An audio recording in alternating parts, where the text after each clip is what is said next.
Lord Jesus Christ, Son of God, have mercy on me, a sinner.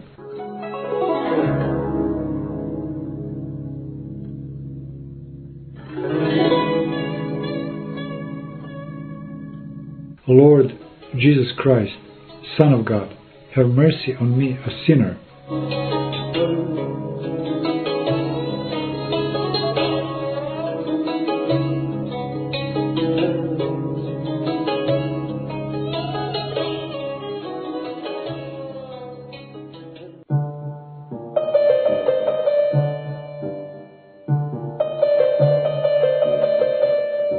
Hi there, and greetings to everyone seeking and hoping to find the true meaning of life, those sick and tired of this poisonous world, whose soul and spirit are bleeding, and of the emptiness and futility of this materialistic civilization.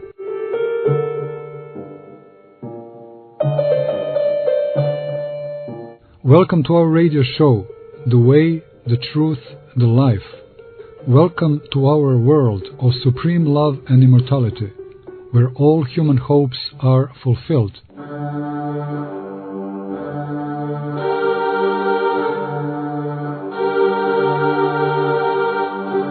Welcome to the world of Orthodox Christian spirituality, a world now unknown to the West, which once had the key, but lost it a long time ago, the key that has an answer to every question.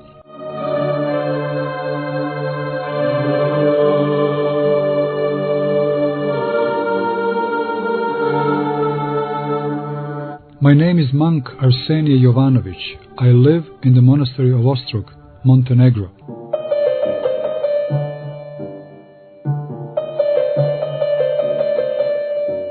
It is never too easy to talk on spiritual issues, especially when it has to be in foreign language, which is English to me.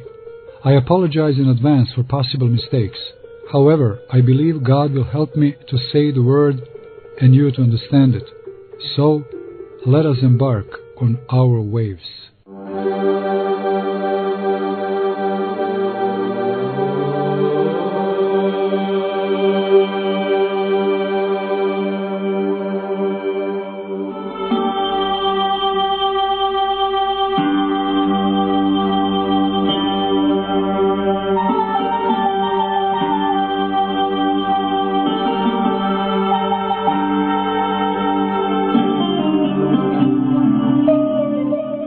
Good evening, my dear friends. Greetings from Monastery Ostrog, Montenegro. My name is Monk Arsenije, and this is going to be our 11th meeting, where I will try to depict first steps in monastic life, which happened 23 years ago.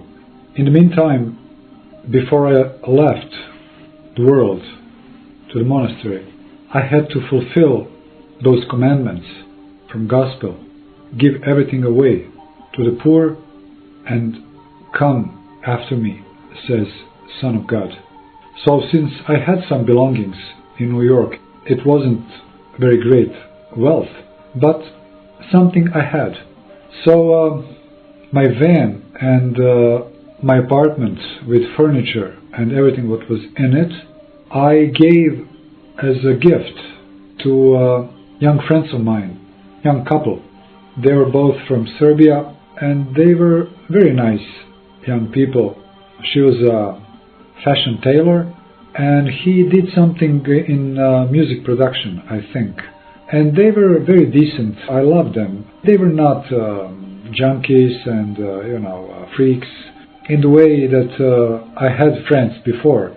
Those were nice pair of people, so they were very happy to receive from me the car and the full equipped apartment. They just couldn't believe that it happens to them. And there was basically everything that one apartment needs and what is necessary for one to live in completely equipped apartment. Also, I had some nice suits and boots. I gave everything to my friend that came to my apartment, and Also, I had a wardrobe full of things, full of garments and suits and everything else, with laundry and many other things that I did not need anymore. So I put everything in several big garbage plastic bags, and I went to Lower East Side Manhattan, and I found a few of those poor homeless people who were selling on the sidewalk some junk, definitely junk, nothing else. So when I gave them a fur coat and things like this, they couldn't believe. They thought I'm provoking them or something, that maybe I'm a cop or whatever. But when they have realized that I'm just a kind of a crazy guy who is giving away his garments and belongings, they just couldn't believe, and they of course accepted everything. So, but I have to admit, I didn't do that because I read it in Gospels. Only because of that. My heart was full of love and joy when I was giving away those things to those poor people, and really it is much more beautiful and pleasant to give away than to receive. That's what I have experienced in my life. Wherever I gave away something with my full heart, always after that I have received such a great joy and some deep hidden peace that it is hard to explain. And whenever I would receive something, the happiness would last for a while, and then it would vanish, and the good old sadness would come back. When I would give away and make happy somebody else, that would last for a long time. So this time I finally gave away everything that I had, and I kept only those things that I needed in the mountains. I went to the store called Army and Navy, where you could buy classic clothes and shoes, and I have bought only those things that are going to be necessary in such unusual conditions, living out there in the wilderness, of course, in the monastery. I didn't go to the cave, but still, it was a different way of life. So, good shoes, good boots, wool cap, good coat, thick trousers, and things like this. And finally, I have said farewell to the world, and I have set on my way towards Pennsylvania, the monastery of St. Tikhon of Zadonsk. My good friend Ninoslav came with his van to help me to take all my things that I have prepared for monastic life, and also the boards that I have prepared for painting icons and all those materials that I needed in the monastery. And there was a number of friends that they wanted to go with us and to be with me together on our trip towards Pennsylvania. So the van was almost full with my friends, so we were singing and laughing, and it was deep in myself. I was feeling a certain sweet sadness. I mean, generally I was really happy, but still. But those friends of mine, they helped me to avoid deeper bitterness of leaving the world. But still, I was not forced, nobody pushed me to do that. It was my free will, and I was feeling really happy and really free. It was some kind of really an ultimate freedom that I was feeling in those moments.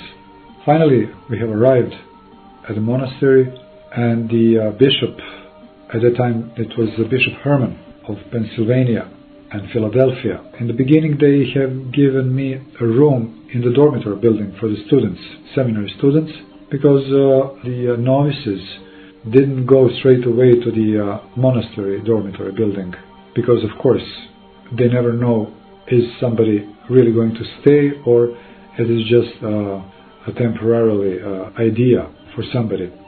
So finally my friends went back to New York to their daily obligations, and finally I have stayed alone in my room with my whole life behind me. And I was thinking, what have I done? Is this really what will be fruitful for me, or I have made a wrong step, a wrong move that is going to cost me a lot? And at the same time, other thoughts were coming to my mind telling me, this is the right way you have chosen. This is a thing that you have been looking for all your life. Do not lament. Do not be sad. Rejoice. This is the way of life that you have always searching. So it was kind of a mental war in my mind. From the left side, thoughts of despair, and from the right side, thoughts of happiness. And I was deeply convinced in myself that always in your life, when you make really serious and big steps, always the storm of thoughts and feelings are arising. And in those moments we just have to endure, and then it will pass away, and the storm will calm down, and the surface of the lake of my soul will be smooth again, and I will be able to see my face in the reflex of the surface like the moon. So my life started. I have received obedience to fix the frescoes in the church. They have been done not real fresco technique with plaster and mortar, but they've been applied on the walls with acrylic paints. So many of those frescoes, by time and from the humidity, they started to decay and to lose the freshness, and on some places they were even peeling off from the walls. So the abbot of the monastery told me, since I was a painter, an artist, to try to fix them the best I can. So it was very nice obedience for me in the very beginning of my life in the monastery, because during the day I would prepare all the tools and paints. So I would prepare palette, colors and brushes, and also a hairdryer, because hairdryer is very efficient when you work with acrylic paints. So it dries faster and you can see what you do. It's much easier for me than when you wait with oil colors, because they dry through several days. So I would spend whole mornings and early afternoons in the church, the place where I was feeling like at home.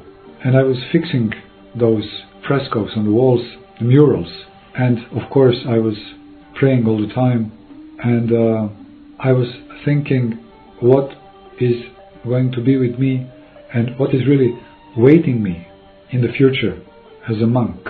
Is this going to be a successful enterprise for me, or something that I will receive only defeat? And during those days working in the church, also a lot of thoughts were coming to my mind, again from left and from right side, discouraging and encouraging thoughts. But as the days were passing by, and as I was praying more and more, being on the church services and receiving communion more frequently than when I was in the world, my inner state was calming down and becoming more stable. And more I was feeling that this was really what I was looking for, and that basically and definitely I am feeling good.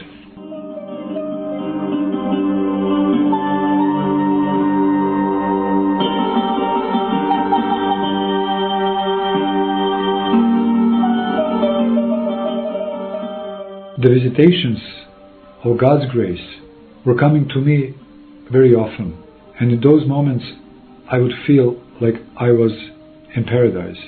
Just to listen to this or to read about this, it's one thing, and to go through it, to have those actual feelings in yourself, is something completely different, and it's another thing.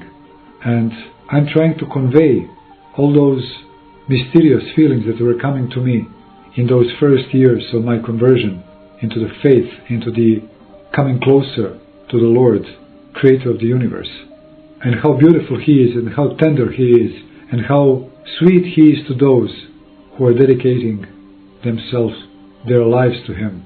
There in the monastery, I didn't feel this before. It started to happen something very strange, mysterious and beautiful. I have had experience of divine light and divine visitations in my soul and in my mind, and those were beautiful moments still back in the world. But now in the monastery, after 1 month, started to happen something really very unusual, and to me very puzzling. I would be always puzzled, what is this? Is this something real, or I am getting deluded by demonic powers? So it started one day early in the morning, when we would get up before the church service. Church service was starting at 5 o'clock in the morning, and usually I was waking up about 4 o'clock. Although I had a special time for prayer around 1 o'clock after midnight, I would wake up and I would pronounce a certain number of prayers, and few prayer ropes I would turn around. I would pray mental prayer on prayer rope. Lord Jesus Christ, Son of God, have mercy on me, a sinner. Then I would go back to sleep, and then I would wake up again at 4 o'clock and prepare myself for the church. And one morning it happened that I felt a very, very beautiful smell, very beautiful fragrance, and very concretely in my nose and in my forehead. But I couldn't say what kind of fragrance is this. It didn't resemble any fragrance that I was able to feel in the world, in my previous life. So in the beginning I thought it is something from the monastery, or some of the brothers in other monastic cells would burn incense, some special incense that I didn't experience in my life before, maybe some beautiful fragrance from Mount Athos, from Holy Mountain in Greece. So I would go out of my cell to the bathroom to wash my face and to brush my teeth. And in those moments this fragrance would even go stronger. So I thought it must be coming from some of the monastic cells. So slowly, that nobody can hear me, I would go in the deep dark, in the early morning, to the other cells, and I would sniff right next to the door, right next to the keyhole, to see whether this beautiful fragrance is coming out from one of those cells. But to my great surprise, there was no any incense burning from any of those cells. So I would go back to my cell, and I was thinking, what is this going? Am I going crazy, or is this really something dangerous? Because I have already read in books of Holy Fathers that it is very, very serious thing when you go into the prayer and into the spiritual life, because the demons could pretend and could give you certain experiences of feelings and special states of mind and soul, but this is delusion. It doesn't come from the Lord, and they do that to unexperienced Christians, to delude them and to make them leave their destination towards Lord, and if they can, to make them crazy. So I was always, after reading those books, I was always careful not to accept many of those seductive feelings that many of those unexperienced Christians in many other denominations, especially Pentecostals and others, and of course in the Far East meditations, they receive everything they come to them. Smells, taste in their mouth, sounds, or things they can see. It is extremely dangerous, because only in the Orthodox Christianity, the Holy Fathers, they warn us not to accept whatever come to you before you counsel experienced people in spiritual life, because many went crazy, went mad.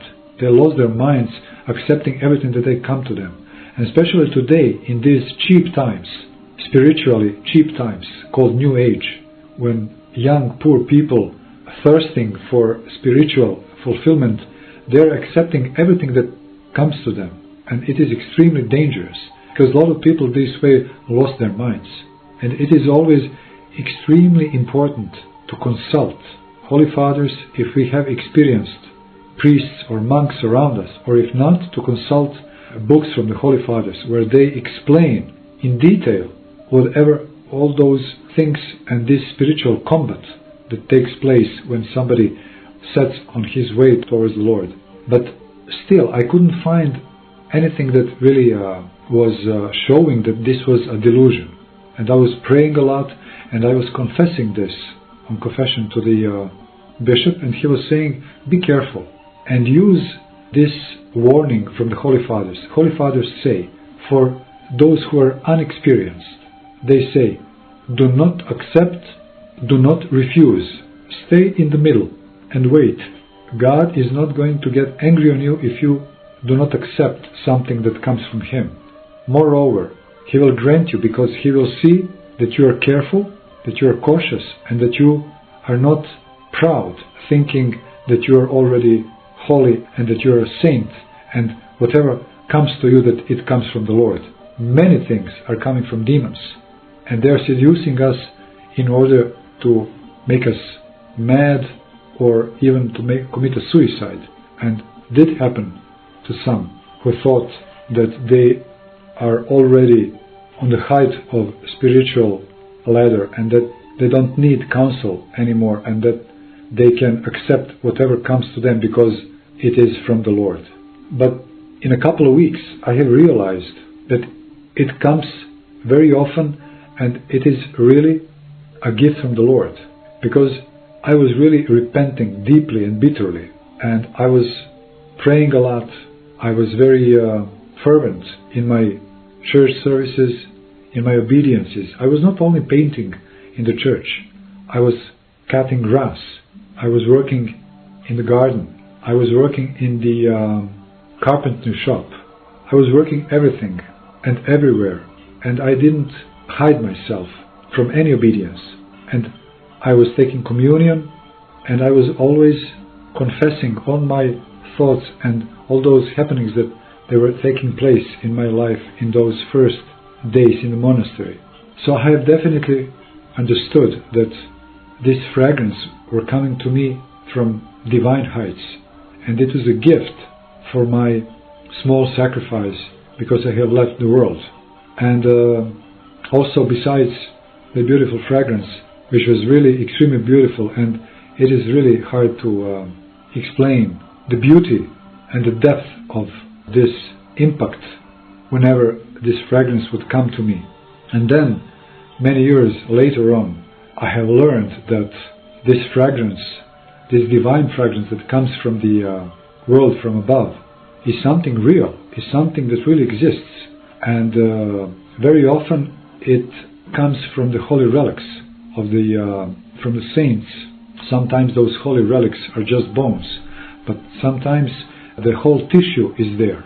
And I have seen this very often in Orthodox Christianity. We have these holy relics, and very often this beautiful fragrance is coming out from those even bones, or from the whole body, which stays incorrupt for many centuries. And this beautiful fragrance is very often coming from them. Sometimes even the myrrh is leaking out from those holy relics. Those are miracles that take place in real faith, in Orthodox Christian faith. Somebody will say, oh, don't give me that. God's miracles are everywhere. Yes, but I have never seen anywhere holy relics incorrupt for many centuries, that they are smelling beautiful, and that they are even gushing myrrh, beautiful fragrance myrrh, and many other things that I will talk about maybe later. Very often this beautiful peace would come to me, joy, beautiful and extreme happiness, just from nowhere, and I would feel like I am really celebrating some beautiful feast day, and I didn't know where does it come from. And of course also very often this divine light would come to me, and in those moments, although it was maybe the midnight or early morning when it was still dark, everything would shine in my room. Of course, not really like I would see that with my open eyes, because this is only given to the holy people, to the saints, but I would see that I'm burning from inside, that everything is enlightened inside of me. Everything was shining, and I was illumined from inside, and it was something really extremely beautiful. When I would close my eyes, everything was bright around me, like I was in the midday of some summer day.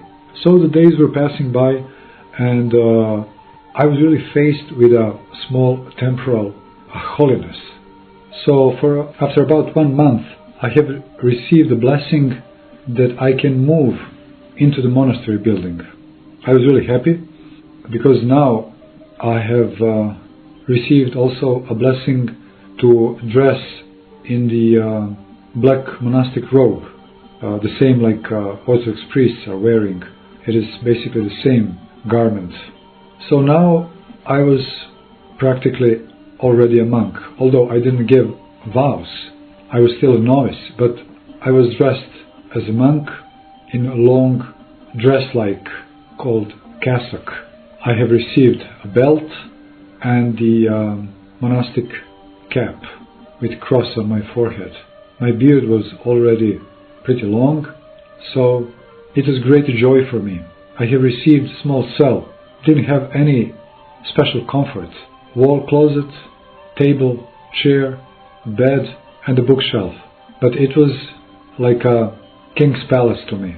The whole world was mine, and the universe would very often come to my small heart and make me like the beautiful celebration is taking place in my small room. I cannot explain the happiness and joy that I was feeling those blessed days, beginnings of my monastic life. But what was taking place now? The problem is, in spiritual life, we need experienced guides. This is extremely, extremely necessary and important, because it is like a vast ocean in front of us. If we don't know the winds and the rules of sailing, we can sink in the depths of the ocean very easily and to diminish, to lose our lives, either mentally or completely. And well, I have to admit, those monks, priests, and the bishop that I have found in that monastery, they were not that experienced in a very intense spiritual combat that I was undergoing.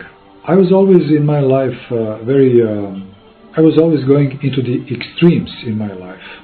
When I was in the world, living simple life, I was always in extremes.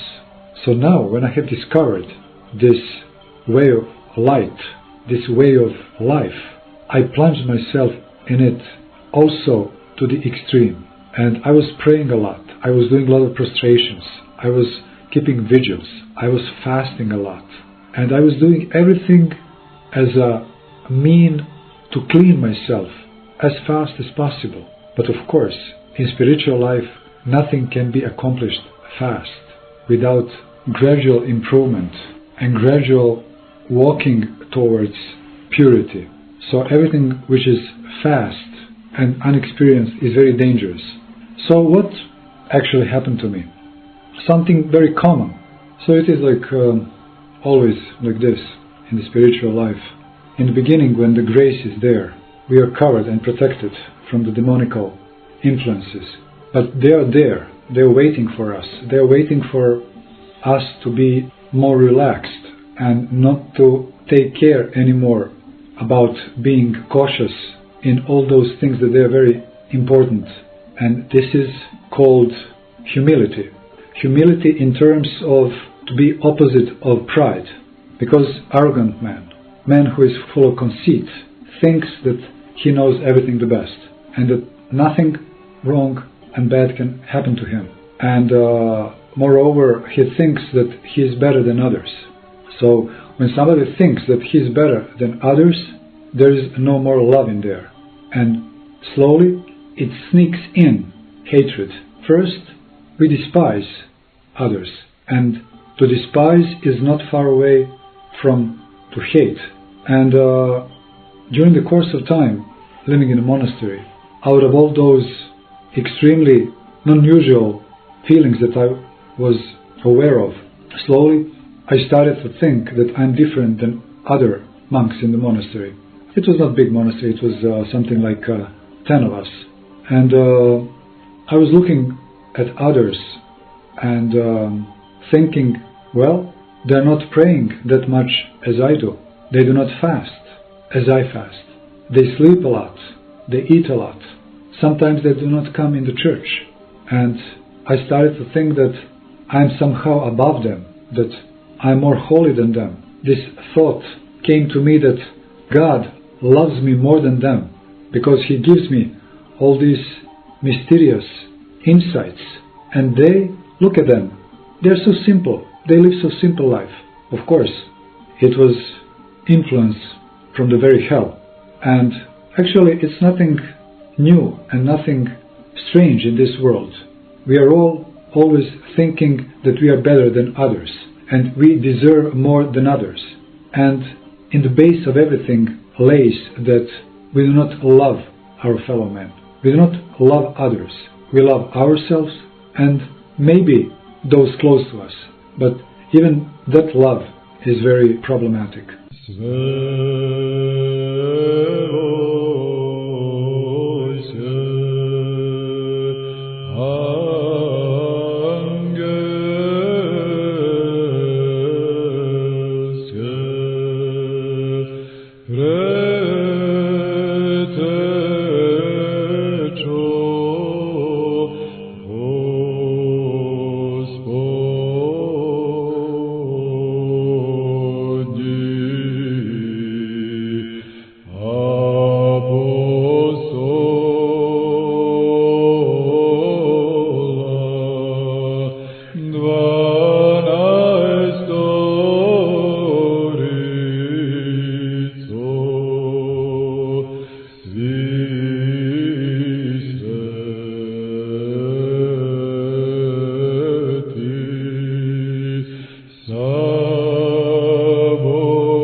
Welcome to our radio show, The Way, the Truth, the Life.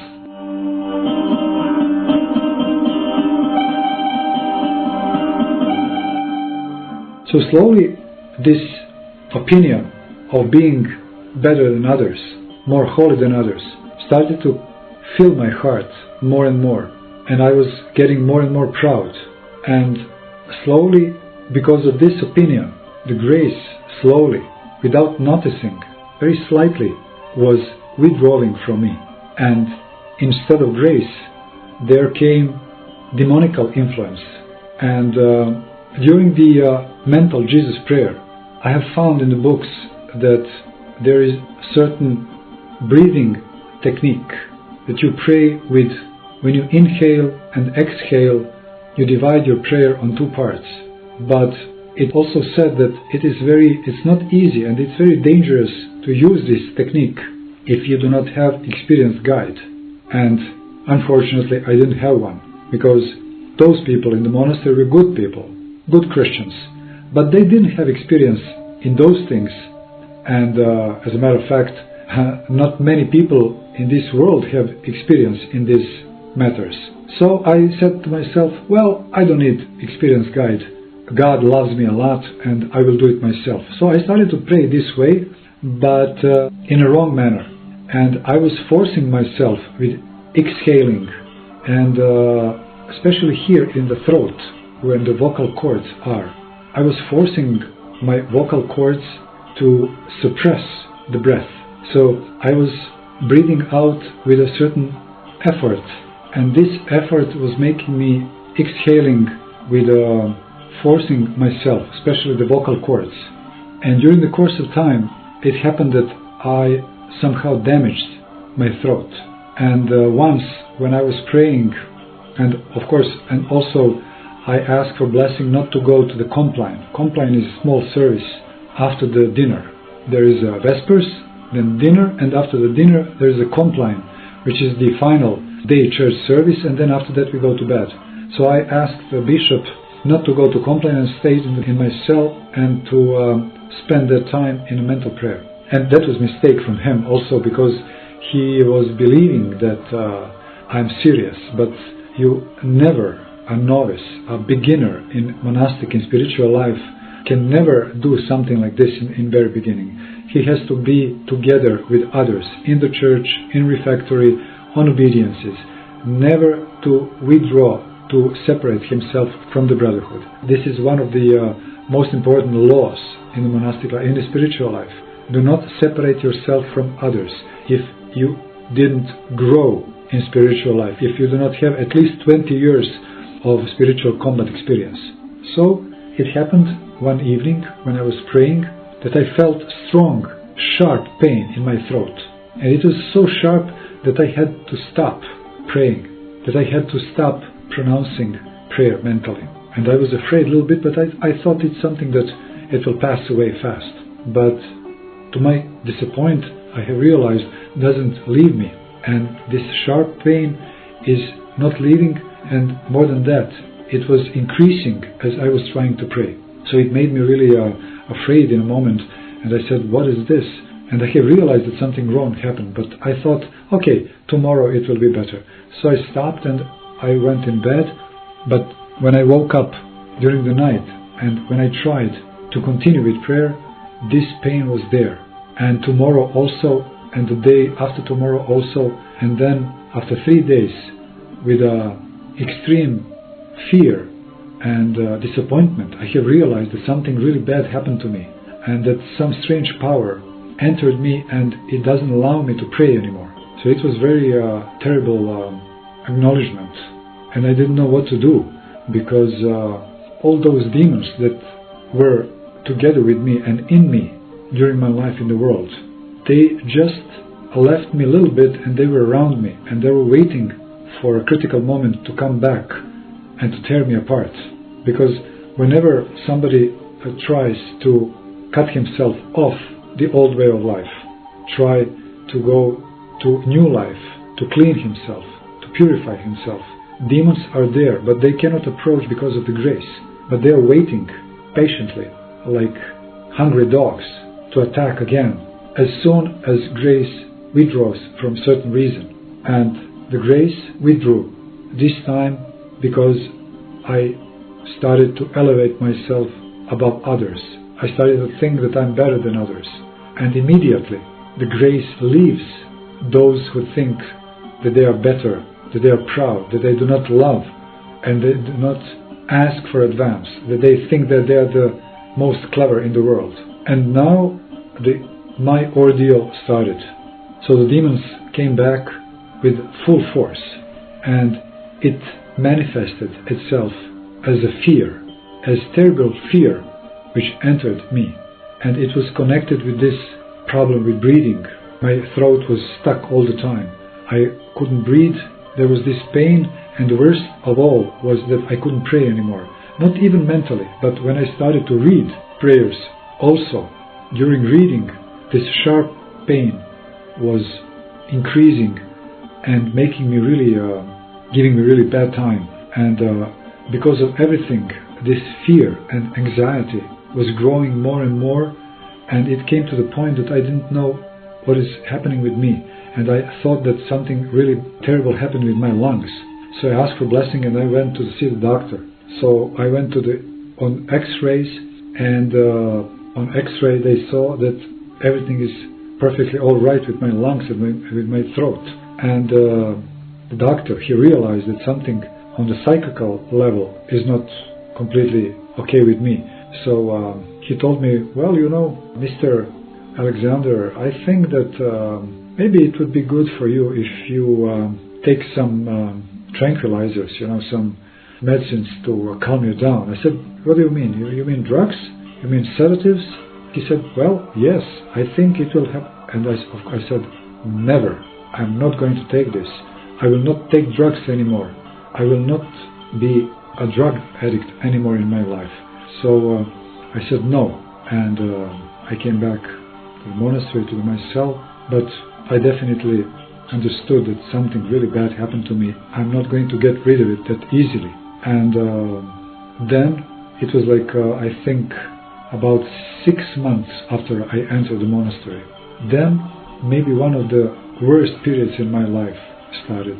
In comparison with this beautiful period of conversion and this state of being in paradise, now it turned upside down and I found myself in hell.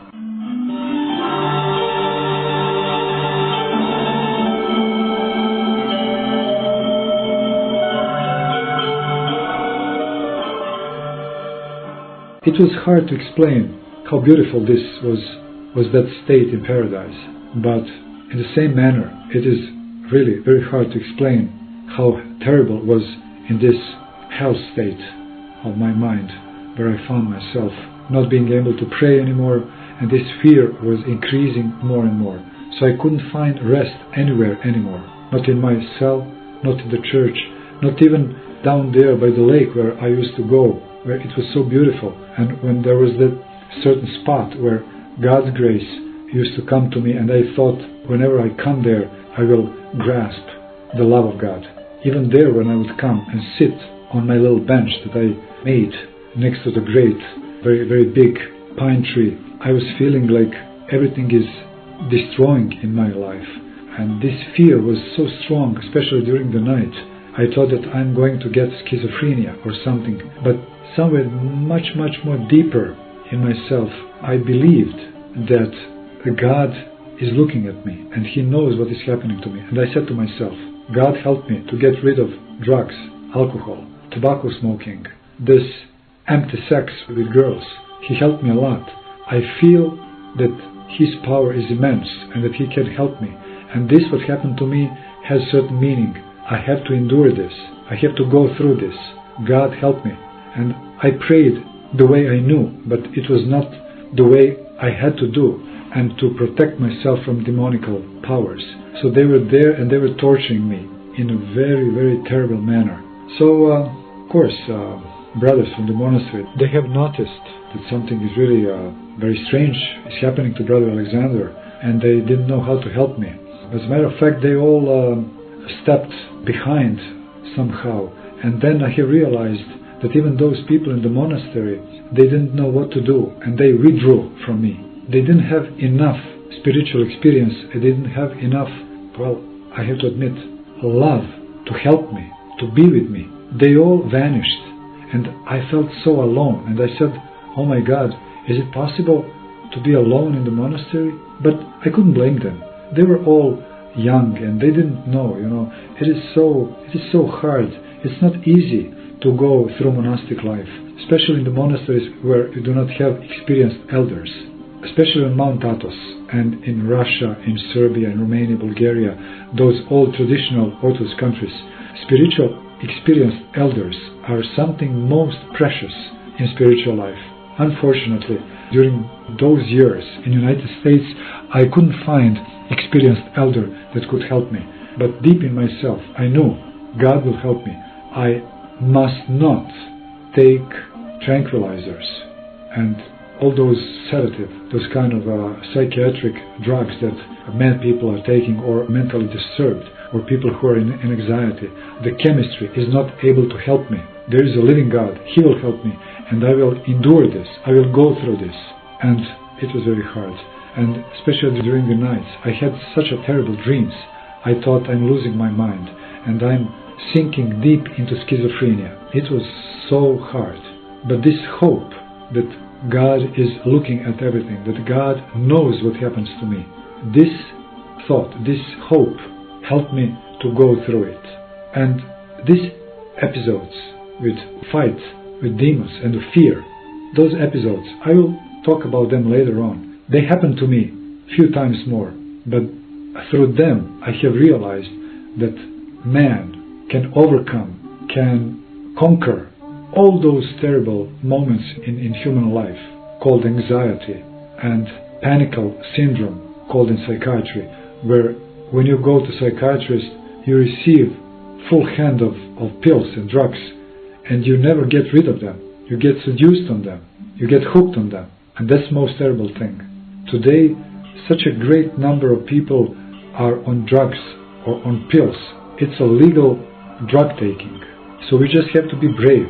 We need to be brave in a spiritual way, to face directly with our problem.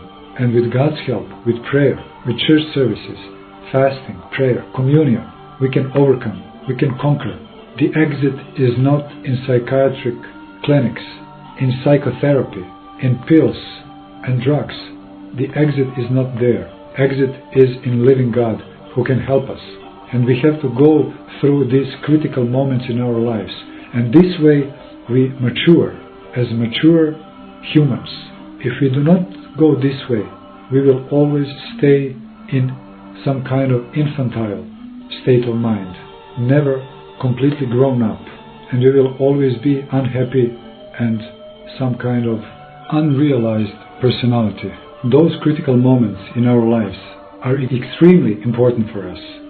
If we face ourselves with a problem, with God's help, and with the help of spiritually experienced elder, we can go through it without visiting psychiatrists, hospitals, taking tens and hundreds of pills and who knows what kind of drugs. We can go through it. And when we conquer this, we enter another level of our existence, which is matured, which is absolutely realized. But unfortunately, this world goes in completely different direction.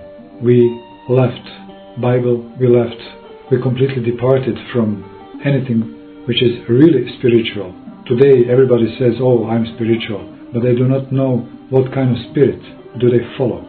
And it says when blind leads blind, they both fall in pits. So today we think that we progressed in everything and that we are all spiritual, but the psychiatry clinics and hospitals are full, jails are full. We have so many suicides, we have so many sexual perversions.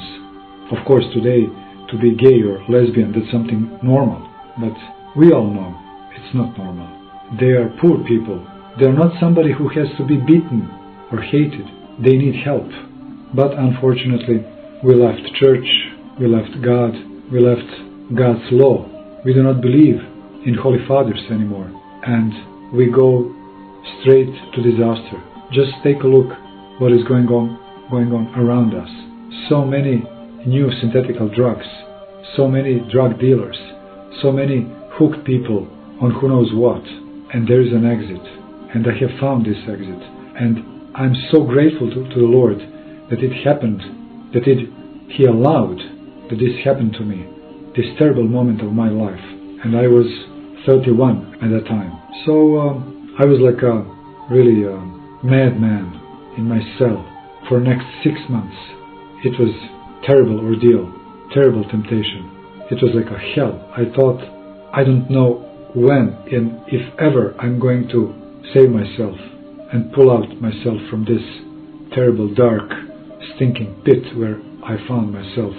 But then one day, the Father Superior of the monastery, not the bishop, but the Father Superior, the priest monk, Father Gregory, I remember him fondly. He was a very nice man, very tiny, small, skinny person. Once he knocked on my door and he said, Brother Alexander, are you okay? I said, please come in, Father. And he said, you know, these days there is in New York a monk from Mount Athos, from Greece.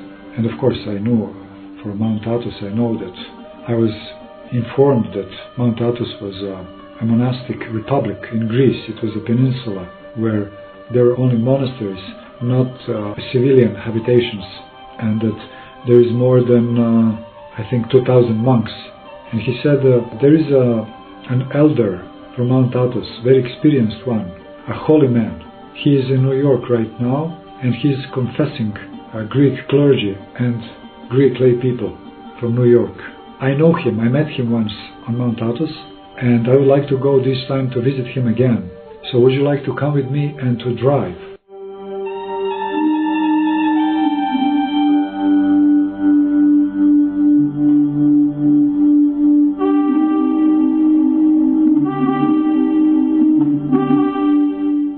And I said to myself, well, I never heard for Father Arsenije. this spiritual elder, and I have nothing to lose.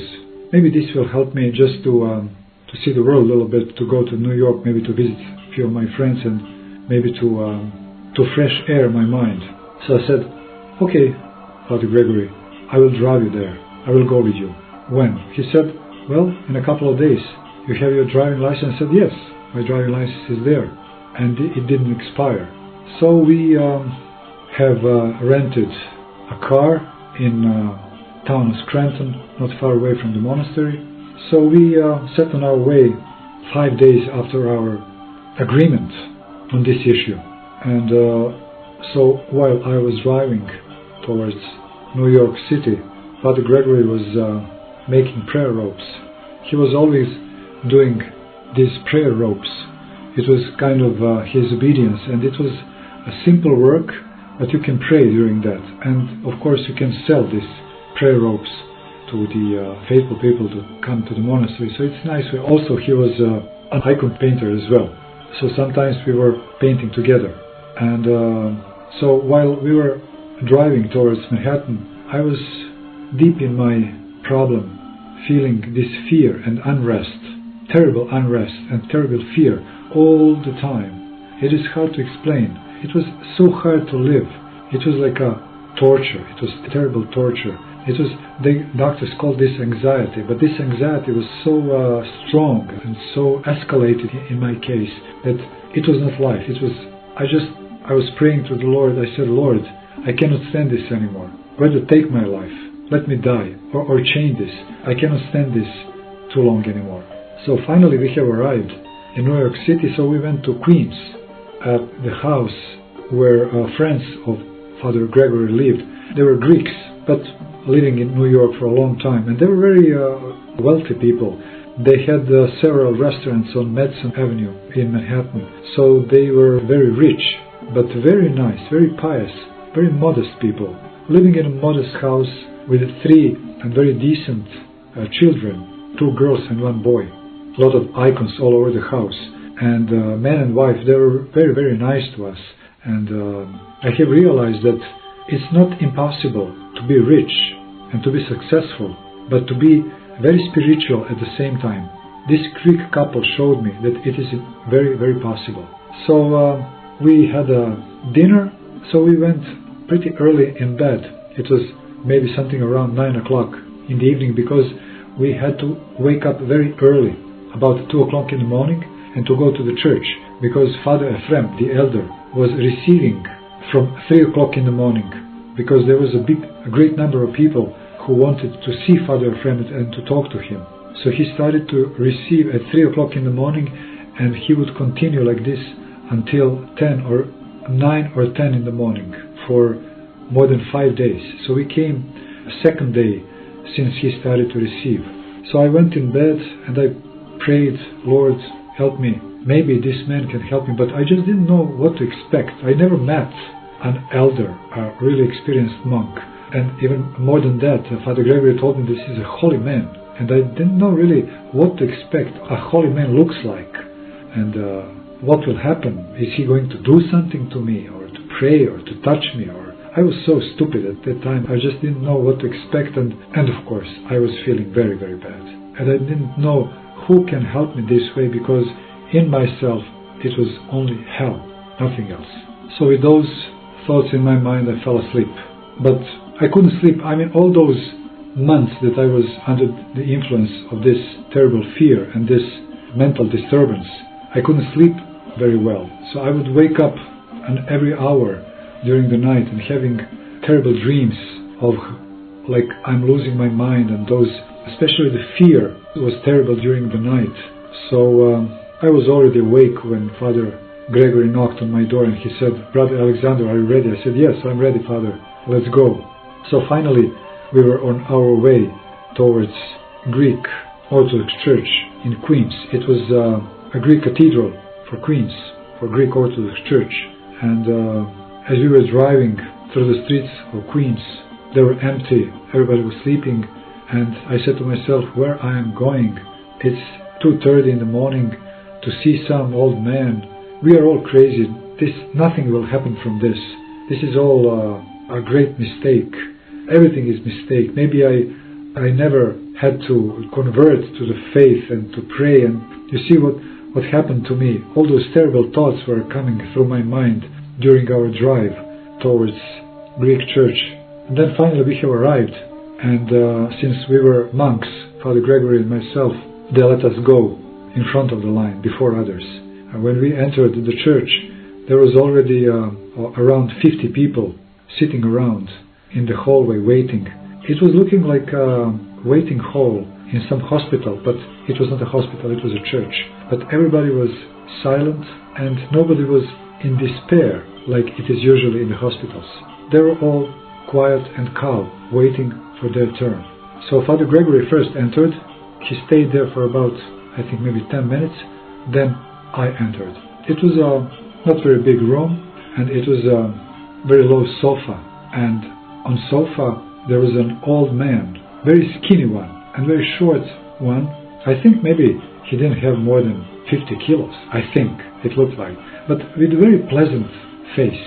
And on the chair next to him there was a Greek priest, American Greek, who spoke fluently Greek and English, of course, because he was American born. Because Elder Ephraim, he didn't speak English. So he was sitting there.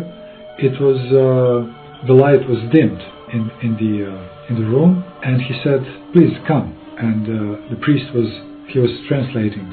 So I didn't know. I didn't really even plan what to tell him. I just planned to tell him that I feel very bad.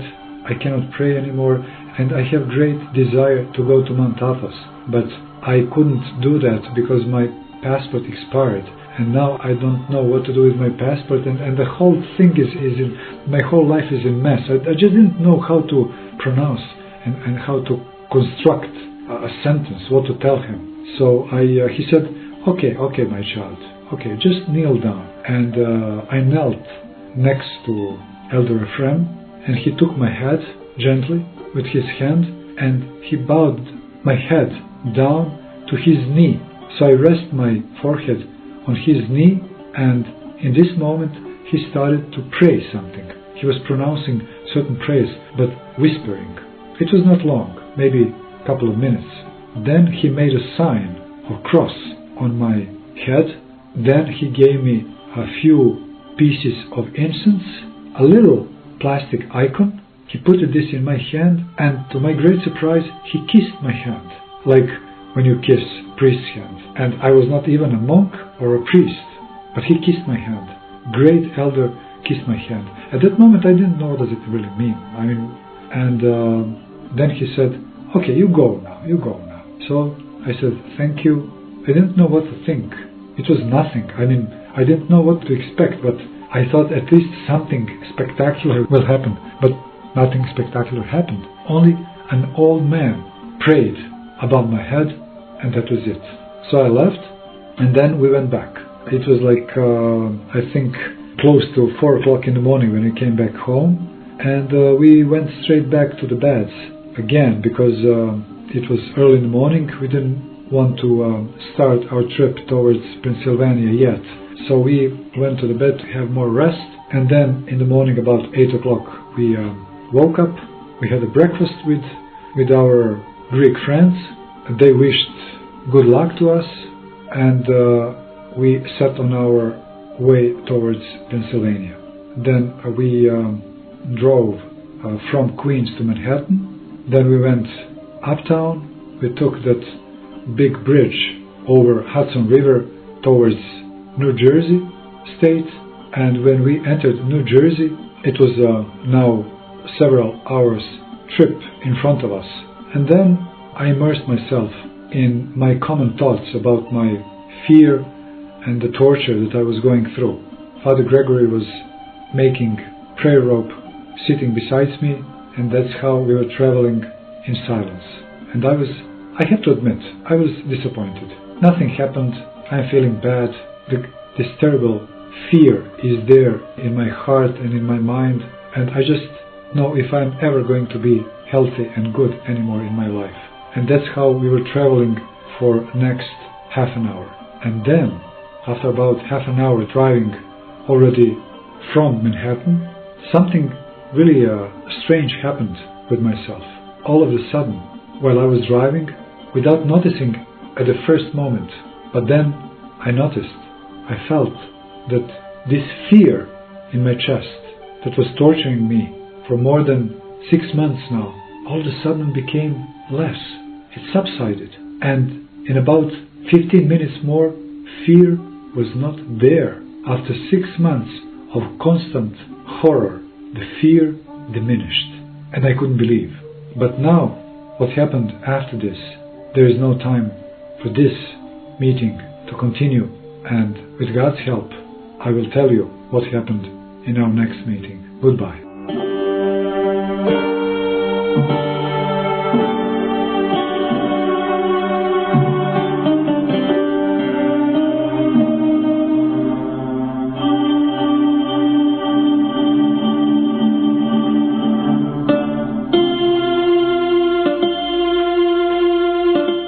Thank you for listening Radio Svetigora, the radio station of the Serbian Orthodox Church, Diocese of Montenegro and the Seaside.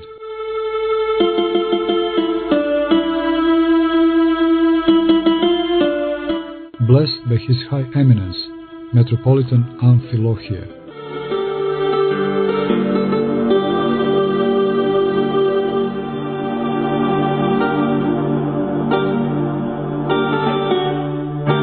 It is much more beautiful and pleasant to give away than to receive.